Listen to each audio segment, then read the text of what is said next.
Thumbnail তো দেখে নিয়েছো, চলো তবে শুরু করা যাক। প্রথম কোশ্চেনটি রয়েছে, এটি গত বছরের কোশ্চেন। ডাল থেকে নিম্নলিখিত কোন জিনিসটি সব থেকে বেশি পরিমাণে আমরা পেয়ে থাকি? সেটি হচ্ছে অপশন এ, প্রোটিন। এই প্রশ্নগুলো প্রত্যেকটি গত বছরের, মানে গত বছরগুলোতে যে আইসিডিএস এক্সামগুলি হয়েছিল সেই কোশ্চেনগুলি আমি এখানে রেখেছি। তারপরে দ্বিতীয় নম্বর কোশ্চেনটি রয়েছে, এটিও গত বছরেরই কোশ্চেন। আপেলে কোন অ্যাসিড থাকে? আপেলে কোন অ্যাসিড থাকে সেটি হচ্ছে ম্যালিক অ্যাসিড। তোমরা গত বছরের কোশ্চেনগুলোকে খুব মন দিয়ে দেখো, কারণ এখান থেকে কোনো কোশ্চেন আসতেই পারে। আর তোমরা ধাঁচটাও বুঝে যাবে যে কতটা পড়তে হবে এবং কি পড়তে হবে। 3 নম্বর কোশ্চেনটি রয়েছে, জননী সুরক্ষা যোজনার মূল লক্ষ্য কী? জননী সুরক্ষা যোজনার মূল লক্ষ্য ছিল, এটির উত্তর হবে অপশন বি, মাতৃমৃত্যুর হার কমানো। এটি একটি স্কিম। তারপরে 4 নম্বর কোশ্চেনটিও গত বছরেরই কোশ্চেন। এই প্রত্যেকটা কোশ্চেন পুষ্টি এবং জনস্বাস্থ্য টপিক থেকে আমি তুলেছি, এবং অন্যান্য টপিকের প্রশ্নগুলো আমি তুলব এবং অন্যান্য নেক্সট ভিডিওতে সেগুলো আমি রাখার চেষ্টা করব। তারপরে 4 নম্বর কোশ্চেনটি রয়েছে, আপনার পাড়ায় যে আশা কর্মীরা সেবা প্রদান করেন সেই আশা কথার পুরো অর্থ কী? সেই আশা কথার পুরো অর্থ, এটির আশা কথার পুরো অর্থটি হচ্ছে option A, accredited social health activist. আপনারা অবশ্যই এটাকে মনে রাখবেন। সেই সঙ্গেই আইসিডিএস শব্দের অর্থটাও কিন্তু আপনাদের অবশ্যই জেনে রাখতে হবে। তারপরে 5 নম্বর কোশ্চেনটিও গত বছরেরই কোশ্চেন, অর্থাৎ নিচের কোনটি ম্যালেরিয়া রোগের লক্ষণ? নিচের কোনটি ম্যালেরিয়া রোগের লক্ষণ? সেটি হচ্ছে, তোমরা অপশানগুলো দেখো, চাইলে একটু ভিডিওটা পজ করো। আমি তো উত্তরটা বলে দিচ্ছি, তোমরা চাইলে একটু পজ করে নিজেরা একটু যাচাই করে নিতে পারো। এটির উত্তর হবে অপশন বি, জ্বর এবং রক্তশূন্যতা। এটি ম্যালেরিয়া রোগের লক্ষণ। ম্যালেরিয়া রোগ থেকে অনেক কোশ্চেন হতে পারে, সেগুলো আমি ব্যাক টু ব্যাক ক্লাসে আলোচনা করব।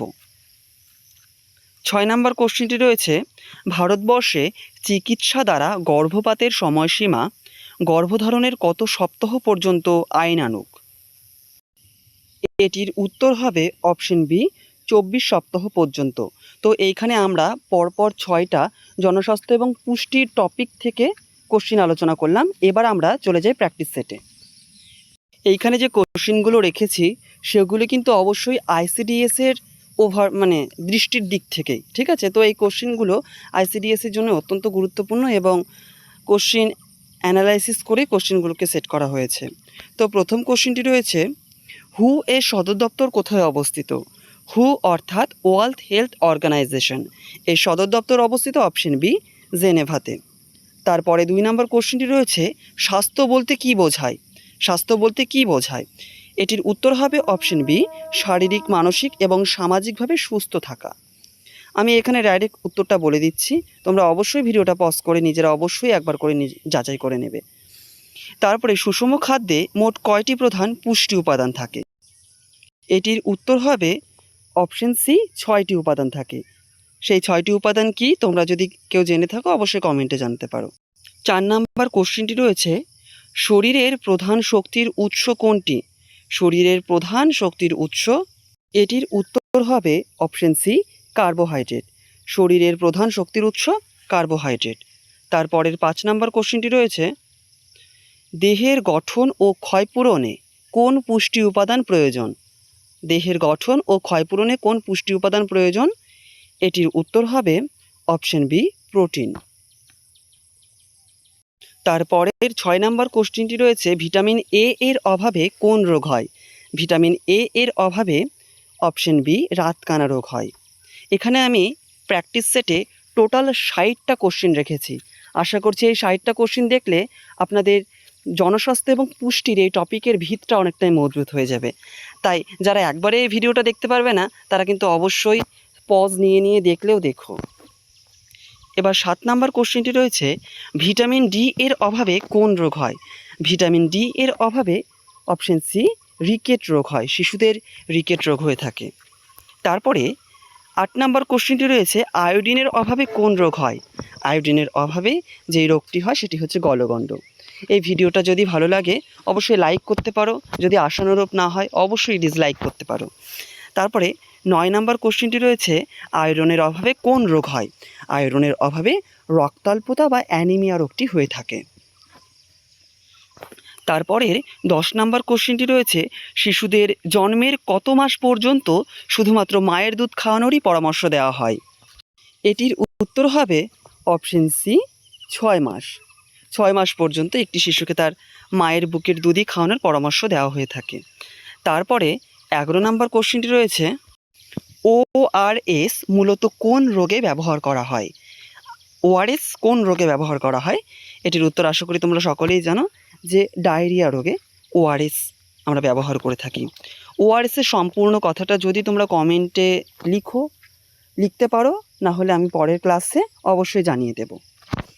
তারপরে 12 নম্বর কোশ্চেনটি রয়েছে, বিসিজি টিকা কোন রোগ প্রতিরোধ করে? বিসিজি টিকা দেওয়া হয় যক্ষ্মা রোগের ক্ষেত্রে, অপশন বি। এখানে কোশ্চেনগুলো কিন্তু পুরোপুরি আইসিডিএসের ভিউ থেকে নেওয়া হয়েছে। তোমরা চাইলে ভিডিওটা কন্টিনিউ করতে পারো, আর কারো ভালো না লাগলে ভিডিওটা এখানে স্টপ করে দাও, কারণ সময়ের মূল্য অনেক।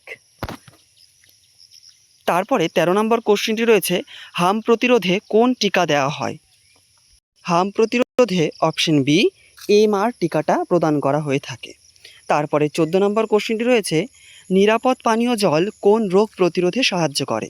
নিরাপদ পানীয় জল যে রোগ প্রতিরোধে সাহায্য করে সেটি এখানে option A cholera, option B typhoid এবং অপশন সি ডায়রিয়া, অর্থাৎ উত্তর হবে সবগুলি।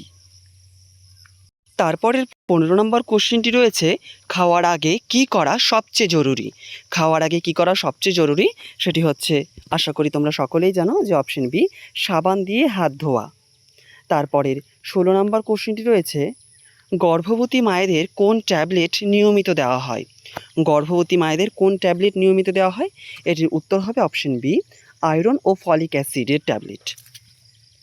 তারপরে 17 নম্বর কোশ্চেনটা যেটা আমি বলেছিলাম তোমাদের পড়তে হবে, সেটা আমি কোশ্চেনে রেখেছি, যে আইসিডিএস যে এর পূর্ণরূপটি কি? আইসিডিএস এর পূর্ণরূপটি কি? এটির পূর্ণরূপ হবে option A integrated child development services, option A. তারপরের 18 নম্বর কোশ্চেনটি রয়েছে, আইসিডিএস এর প্রধান কেন্দ্রের নাম কি? আইসিডিএস এর প্রধান কেন্দ্রের নাম অপশন বি অঙ্গনওয়াড়ি কেন্দ্র। তারপরের 19 নম্বর কোশ্চেনটি রয়েছে, শিশুদের স্বাভাবিক বৃদ্ধি পর্যবেক্ষণের জন্য কি ব্যবহার করা হয়? শিশুদের স্বাভাবিক বৃদ্ধি পর্যবেক্ষণের জন্য যেটা ব্যবহার করা হয় সেটি হচ্ছে অপশন বি গ্রোথ চার্ট। তোমরা এখানে অপশন এলিমিনেট করলেও কারেক্ট উত্তরটা দিয়ে দিতে পারবে। তারপরের 20 নম্বর কোশ্চেনটি রয়েছে, জনস্বাস্থ্যের মূল উদ্দেশ্য কি? জনস্বাস্থ্যের মূল উদ্দেশ্য অপশন বি রোগ প্রতিরোধ, স্বাস্থ্য উন্নয়ন এবং স্বাস্থ্য সুরক্ষা। তারপরের 21 নম্বর কোশ্চেনটি রয়েছে, পরের সেটে আমরা 21 নম্বর কোশ্চেনটি দেখে নেব। 21 নম্বর কোশ্চেনটি রয়েছে, বিশ্ব ক্যান্সার দিবস কবে পালিত হয়? বিশ্ব ক্যান্সার দিবস পালিত হয় অপশন বি 4 ফেব্রুয়ারি। তারপরের 22 নম্বর কোশ্চেনটি রয়েছে, বিশ্ব কিডনি দিবস পালিত হয় কবে? বিশ্ব কিডনি দিবস পালন করা হয়ে থাকে অপশন এ মার্চ মাসের, এটির উত্তর হবে অপশন বি মার্চ মাসের দ্বিতীয় বৃহস্পতিবারে বিশ্ব কিডনি দিবস পালন করা হয়ে থাকে। তারপরের 23 নম্বর কোশ্চেনটি রয়েছে, বিশ্ব হিমোফিলিয়া দিবস কবে পালন করা হয়ে থাকে? বিশ্ব হিমোফিলিয়া দিবস পালন করা হয়ে থাকে অপশন বি 17 এপ্রিল। তারপরে 24 নম্বর কোশ্চেনটি রয়েছে, বিশ্ব টিকাকরণ সপ্তাহ পালিত হয় কবে? এটির উত্তর হবে অপশন বি 24 থেকে 30 এপ্রিল। তারপরের 25 নম্বর কোশ্চেনটি রয়েছে, আন্তর্জাতিক ধাত্রী দিবস কবে পালন করা হয়ে থাকে? ভিডিওটা হয়তো মাঝে একটু বন্ধ হয়ে গেছিলো, তাই প্রশ্নটা আমি আরও একবার করিয়ে দিচ্ছি। আন্তর্জাতিক ধাত্রী দিবস কবে পালন করা হয়ে থাকে? এটির উত্তর হবে অপশন এ 5 মে। তারপরের কোশ্চেনটি রয়েছে, বিশ্ব রেড ক্রস ও বিশ্ব রেড ক্রিসেন্ট দিবস কবে পালন করা হয়ে থাকে? এটির উত্তর হবে অপশন বি 8 মে। তারপরের কোশ্চেনটি রয়েছে, আন্তর্জাতিক নার্স দিবস কবে পালন করা হয়ে থাকে? এটির উত্তর হবে অপশন সি 12 মে। এই দিন ফ্লোরেন্স নাইটেঙ্গেলের জন্ম হয়েছিল। তারপরের 28 নম্বর কোশ্চেনটি রয়েছে, বিশ্ব উচ্চ রক্তচাপ দিবস কবে পালিত হয়ে থাকে? এটির উত্তর হবে অপশন বি 17 মে। তারপরের 29 নম্বর কোশ্চেনটি রয়েছে, আন্তর্জাতিক শ্রমিক দিবস কবে পালন করা হয়ে থাকে? আন্তর্জাতিক শ্রমিক দিবস পালন করা হয়ে থাকে অপশন এ 1 মে।